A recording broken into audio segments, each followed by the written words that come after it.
Hello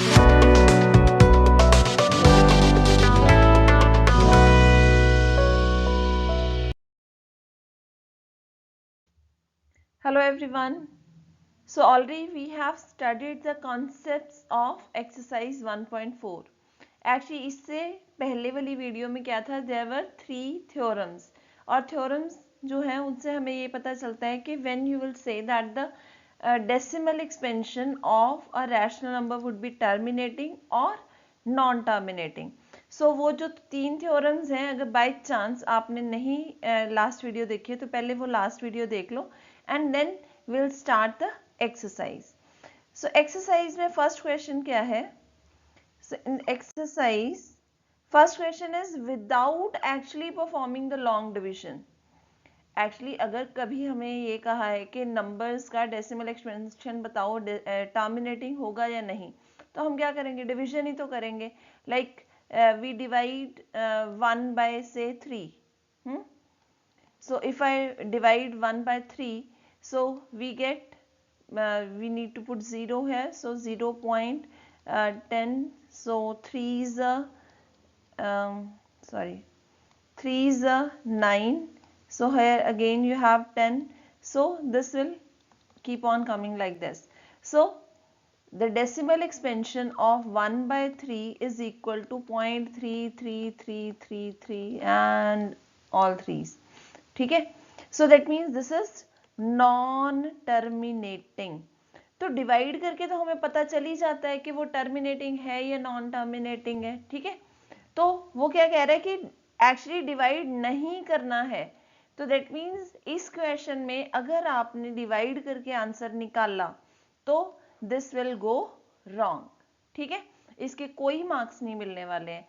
marks तब मिलेंगे जब आप 3 थ्योरम्स को यूज करके फिर इसे सॉल्व करोगे. ओके.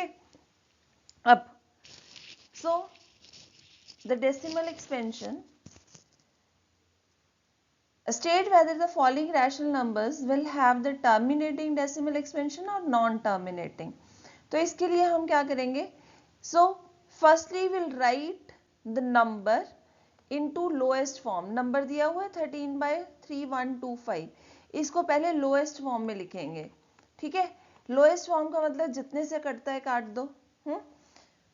अब देखा जाए तो नीचे जो नंबर है 3125, ये 5 रेज़ टू पावर 5 होता है. ठीक है ना. That I know. अगर बाई चांस नहीं पता तो चलो आपको याद होगा. 5 raise to power 2 is 25. Then cube is 125. Raise to power 4, 5 raise to power 4 is 625 and 5 raise to power 5 is 3125. Okay. तो ये 5 रेज़ टू पावर 5 है और इधर है 13. तो डेफिनेटली इन दोनों में कोई भी कॉमन फैक्टर नहीं है तो ये नहीं कट रहे. तो the number is already in its lowest form. तो ये ऑलरेडी किस में है? लोएस्ट फॉर्म में. अब जब नंबर लोएस्ट फॉर्म में है मतलब फर्स्ट स्टेप क्या है हमारा कि will convert the number into its lowest form. Lowest form में करने के बाद we will check the denominator. So denominator here is 5 raise to power 5. अगर डिनोमिनेटर में फैक्टर 2 या 5 है सिर्फ तो चलेगा. अगर इनके बिना कोई तीसरा फैक्टर है तो that means it will not have the terminating decimal expansion. ठीक है. तो अभी देखा जाए तो यहाँ पे सिर्फ 5 ही 5 है 5 टाइम्स. तो that means this will have the terminating decimal expansion. तो दैट मीन्स इसमें हमने एग्जैक्टली एक थ्योरम यूज करनी है जिसमें क्या है दिया है कि if the number has terminating decimal expansion. So theorem क्या है कि अ गिवन रैशनल नंबर मतलब rational number p by q जब वो अपनी लोएस्ट फॉर्म में है और q can be expressed in the form 2/n 5/m. So this will have terminating decimal expansion. But if you cannot write it in this form, then it will not have a terminating decimal expansion. Okay. So let's do the questions. So let's start exercise 1.4. Question हम already देख चुके हैं. इसमें जो 3 important theorems use होनी है वो तीनों की तीनों थ्योरम्स मैंने यहाँ पे पहले लिखी हैं। फर्स्ट क्वेश्चन में एग्जैक्टली थ्योरम नंबर 2 और थ्योरम नंबर 3 यूज़ हो रही है। क्यों? क्योंकि हमारा क्वेश्चन जो है वो इस फॉर्म में है ना कि like the number is given 13/3/125, तो that means the number is given in p/q form. तो इसमें जो थ्योरम नंबर 2 और 3 अप्लाई हो रही है। अब 2 थ्योरम क्या कहती है कि if x is equal to p/q, मतलब ये नंबर जो है p/q फॉर्म में है और इसमें p और q को प्राइम भी हैं, उस केस में अगर q की प्राइम फैक्टराइजेशन इस फॉर्म में है 2n 5m, इस फॉर्म में अगर q की रिप्रेजेंटेशन आप कर सकते हो, प्राइम फैक्टराइजेशन कर सकते हो, तो the decimal expansion of x will terminate. Okay. और दूसरी थ्योरम क्या कहती है, मीन्स थ्योरम नंबर 3, उसमें सिर्फ ये है कि अगर q इस फॉर्म में नहीं रिप्रेजेंट हो सकता तो इसका मतलब डेसिमल एक्सपेंशन जो है वो नॉन टर्मिनेटिंग होगी। मतलब सिंपली हमने क्या करना है कि p/q फॉर्म में जब लोएस्ट फॉर्म में है, दोनों नंबर्स p और q को प्राइम है, तब आपने सिर्फ और सिर्फ डिनोमिनेटर चेक करना है। डिनोमिनेटर की अगर डेसिमल एक्सपेंशन में डिनोमिनेटर की अगर प्राइम फैक्टराइजेशन में सिर्फ 2 और 5 आ रहे हैं तो मतलब नंबर टर्मिनेटिंग है। अगर 2, 5 के बिना कुछ और भी आ रहा है तो नंबर टर्मिनेटिंग नहीं है। तो इसको लिखने के भी कई तरीके हो सकते हैं। I have written all the question somewhat differently, ठीक है ना। किसी को कैसे लिख दिया, किसी को कैसे लिख दिया, पर हर एक बात का मतलब सेम है। आपको भी जो अच्छा लगे बीच में से आप वो लिखना, ठीक है। तो फर्स्ट क्वेश्चन में हमने क्या लिखा कि हेयर 13 एंड 3125 आर को प्राइम्स। को प्राइम क्यों? क्योंकि कटते नहीं है। और डिनोमिनेटर जो q है उसकी प्राइम फैक्टराइजेशन है 5⁵, मीन्स इट हैज ओनली 5। तो prime factorisation of q is of the form this, तो this means decimal expansion of this number is terminating. बस इतना सा काम है। दैट मीन्स इतनी बड़ी डिवीजन करने की हमें ज़रूरत नहीं होती, ठीक है। ये एग्जामिनेशन कॉम्पिटिटिव एग्जाम्स में भी क्वेश्चन आता है और बच्चे ट्राई करते हैं कि कहीं डिवाइड कर करके देखें भी टर्मिनेट होगा कि नहीं होगा, ठीक है।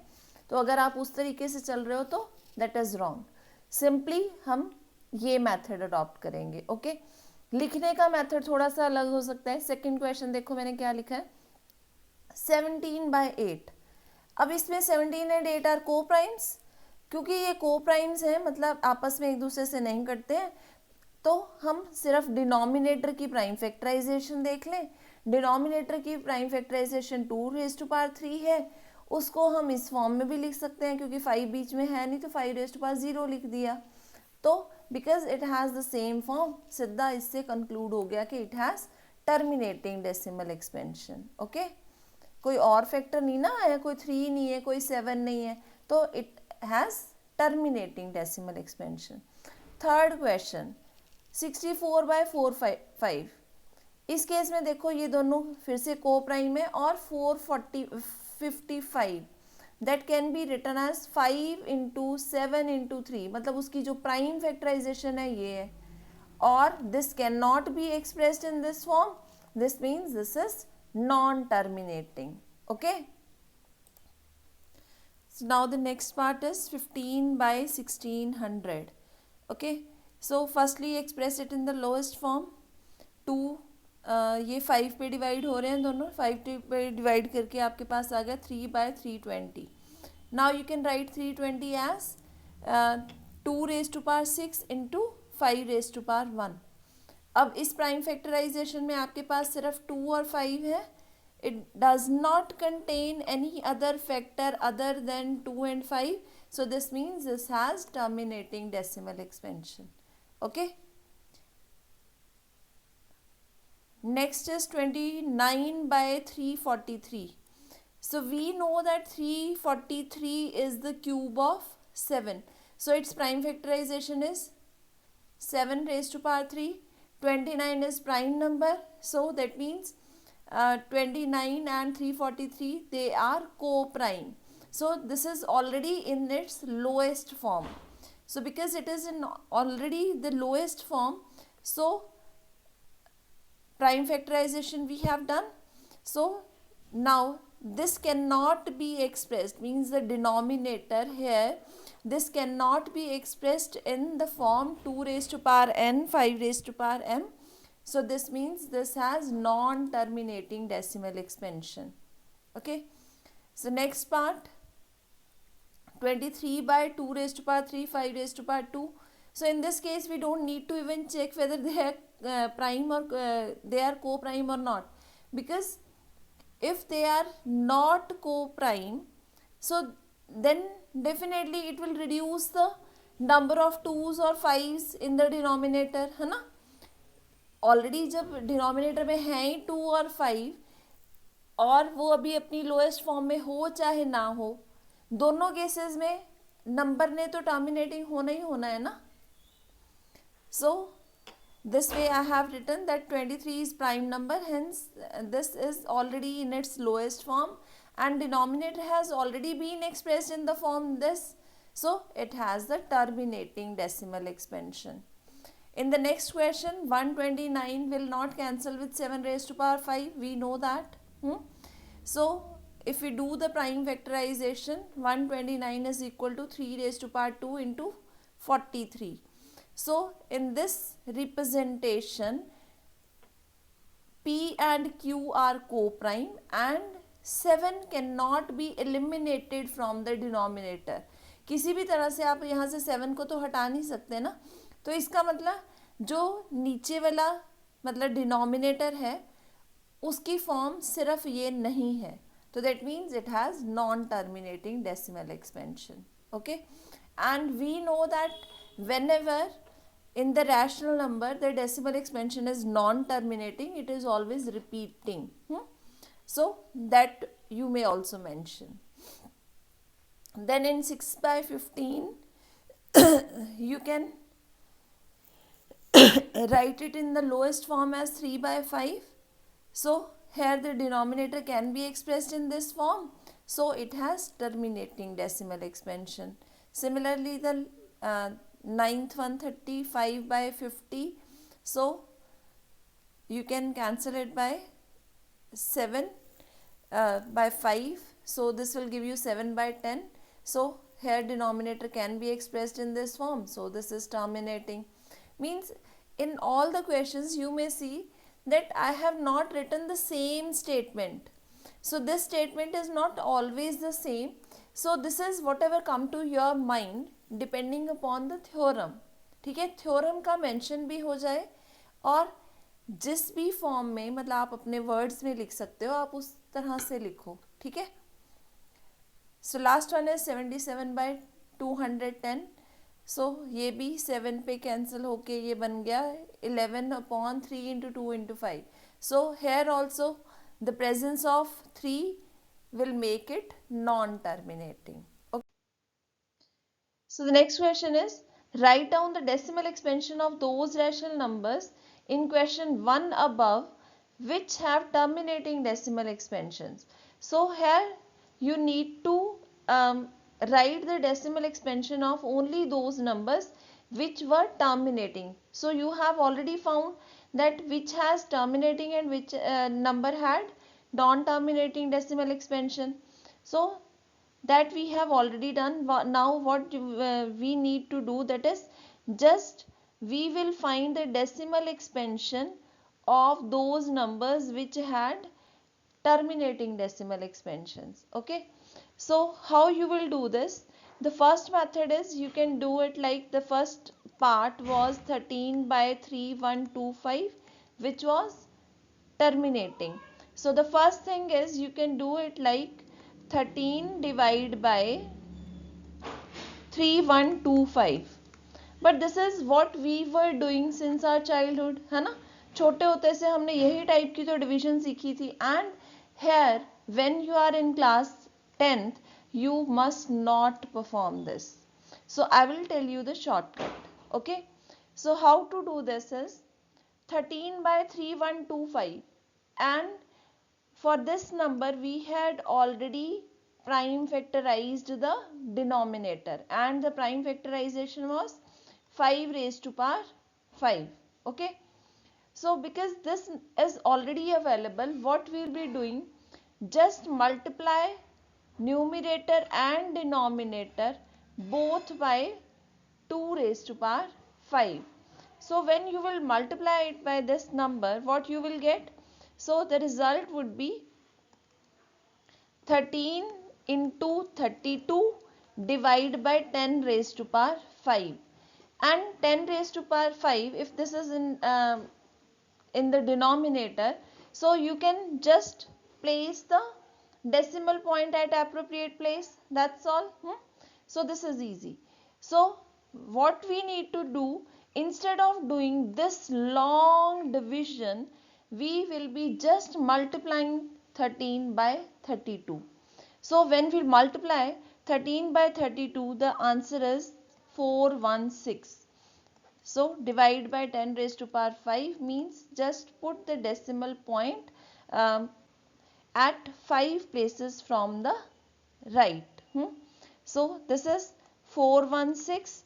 So this is 1 place, 2 place, 3 place, 4 and 5 places. So this is the answer. So I would recommend that you just use this method. So it doesn't look nice like इस क्लास में 10th class में आके जब आपने 3 theorems ही पढ़ लिए हैं, उसके बाद भी आप इसको लॉन्ग डिवीजन से अगर सॉल्व करते हो तो मेरे जैसा टीचर तो मार्क्स नहीं देगा. ठीक है, तो क्योंकि बंदे नहीं है, हमने जो नया कंसेप्ट सीखा है, we should apply that concept, and if we are not applying that concept, so what was the fun of learning? So you should apply. So see how I have written this in the notes. Write down the decimal expansion, this question, and first part 13 by 3125. What I have written, already the decimal already the prime factorization was known, so I have just written it as 13 by 5 raised to power 5, then multiply and divide it by 2 raised to power 5. So this gives you this thing, and you get the answer very quickly. So similarly you will do all the questions. Simply by what number we are multiplying, we are trying to make zeros in the denominator. मतलब अगर 2 बार 2 already है और 1 बार 5 है, तो क्या करो, एक और बार 5 से मल्टीप्लाई कर दो. उससे क्या होएगा, 2 बार 2, 2 बार 5, इसका मतलब क्या हुआ, 10 है, 2 टाइम्स, मतलब कहने का ये है 100. ठीक है, तो सिंपली आपने क्या करना है, इनकी पावर्स जो हैं 2 और 5 की पावर्स जो हैं वो आपने सेम करनी है. ठीक है, जहाँ पे भी जो कम होगा उतनी बार दूसरे से मल्टीप्लाई करो, और बस you will get zeros in the denominator, मतलब 1 और उसके साथ zeros. So 17 by 8, इसमें सिर्फ 2 raised to power 3 था, तो हमने 5 raised to power 3 और 5 raised to power 3 से न्यूमरेटर और डिनोमिनेटर को मल्टीप्लाई कर दिया. ठीक है, so you got the answer very quickly. 2 raised to power means 2 की पावर्स जो हैं वो भी आपको याद होनी चाहिए, 5 की पावर्स भी याद होनी चाहिए, क्योंकि they are very commonly used. जिस पर्टिकुलर पार्ट में आप पहले ही फाइंड कर चुके हो कि decimal expansion is non terminating, उसको आगे कुछ करने की ज़रूरत नहीं है, उसको सीधा लिखो कि नॉन टर्मिनेटिंग रिपीटिंग है, इसलिए हम कुछ नहीं कर रहे आगे. ठीक है, 4th क्वेश्चन में हमने देखा कि ये दिस वाज टर्मिनेटिंग. अब इस केस में क्या है, अगर आप चाहो तो जो भी क्वेश्चन दिया हुआ था उसकी प्राइम फैक्टराइजेशन करके डिनोमिनेटर की, उसके अकॉर्डिंगली देखो, और जो पावर्स हैं 2 और 5 की वो कंप्लीट कर दो. ठीक है, तो this way you will get the answer. अगर ऐसे नहीं करना, आपने इसको लोएस्ट फॉर्म में भी पहले कन्वर्ट किया था, तो लोएस्ट फॉर्म में जो बनता है उसमें आप मल्टीप्लिकेशन या डिवीजन कर लो. ठीक है, मतलब इट डजेंट मैटर कि आपने लोएस्ट फॉर्म में कन्वर्ट किया है या नहीं किया है.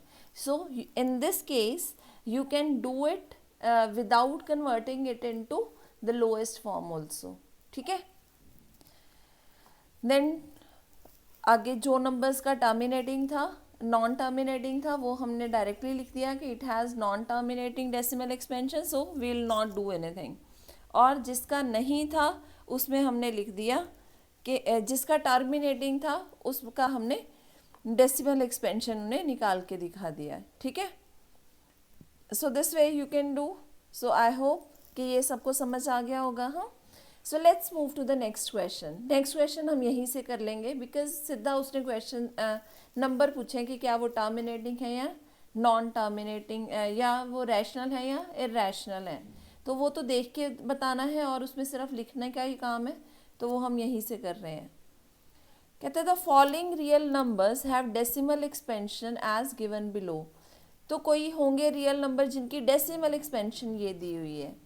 In each case, decide whether they are rational or irrational, rational or not. Okay?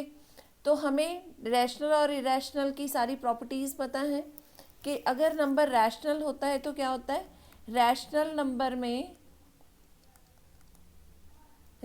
Number में अगर हम डेसिमल एक्सपेंशन की बात करें, 1 मिनट. सो डेसिमल एक्सपेंशन जो होती है रैशनल की, that is either terminating, or if it is not terminating then it is repeating. If it is non-terminating then it is repeating. So this is what we know about the rational number.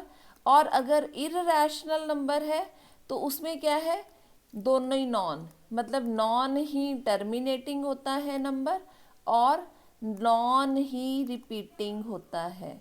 तो बस इतना सा inspection से ही हमें पता चल जाएगा कि नंबर जो है वो रैशनल है या इरैशनल. ठीक है. फर्स्ट पार्ट, आगे डॉट डॉट नहीं है तो absence of dot show that the number has terminated. तो जब टर्मिनेट हो गया तो ये क्या है, रैशनल नंबर. तो first number is rational. So what I have written, see as the given decimal expansion is terminating. Already जो डेसिमल एक्सपेंशन दी है वो तो टर्मिनेटिंग है. तो इसका मतलब क्या है कि number is rational and can be expressed. Okay, the second part of the question was if they are rational and of the form p by Q. Rational है तो मतलब p बाई क्यू फॉर्म का है. तो what can you say about the prime factor of q. तो prime factorisation q की कैसी होगी. तो क्योंकि ये रैशनल है तो इसका मतलब जो डिनोमिनेटर होगा इसका when expressed in this form, तो जो डिनोमिनेटर होगा उसकी प्राइम फैक्टराइजेशन इस फॉर्म में होगी 2 raise to power n 5 raise to power m. Okay. So second part में देखो नंबर क्या है, 1 2 0 1 2 0 0 1 2 0 0 1 2 एंड 4 0 स्क्वाड 0 है ना. और उसके आगे डॉट डॉट डॉट डॉट भी है. अब डॉट डॉट का क्या मतलब है कि ये टर्मिनेटिंग है. और यहाँ पे 1 2 0 था, उसके बाद 1 2 0 के बाद एक और 0 आ गई. That means pattern is not repeating. ठीक है. डॉट डॉट डॉट डॉट का मतलब था नॉन टर्मिनेटिंग, टर्मिनेट नहीं हो रहा है और पैटर्न रिपीट भी नहीं हो रहा है. तो that means it is non terminating, non repeating. So this is rational, this is irrational. Okay. So see how I have written this. So dots at the end of the decimal representation indicates that the number is non-terminating. Dots लगी हुई है तो number non-terminating है. और pattern जो है also as the pattern of numbers after decimal does not repeat, it means that the number is non-repeating also. So this implies the given number is irrational. So this way you can write, or simply your answer should be logically correct. The words may be different also. So last is 143.123456789 और सब पे है बार. So what does bar show? Bar shows that it is repeating. ठीक है, so bar above the numbers after decimal bar represents that the number is non-terminating and reoccurring. ठीक है, recurring. So this means the given number is rational. So this was all about the exercise 1.4. So this completes the chapter 1. So in the next lecture we'll cover some important concepts of this chapter, like examination, जो competitive examination है उसमें आपको इस chapter के based बहुत सारे questions आते हैं. ठीक है, तो उन कॉम्पिटिटिव एग्जामिनेशन में आपको इस चैप्टर की कौन सी ट्रिक्स यूज करनी है, कैसे करना है, that I will cover in next video. Okay, so thank you, see you in the next video, bye.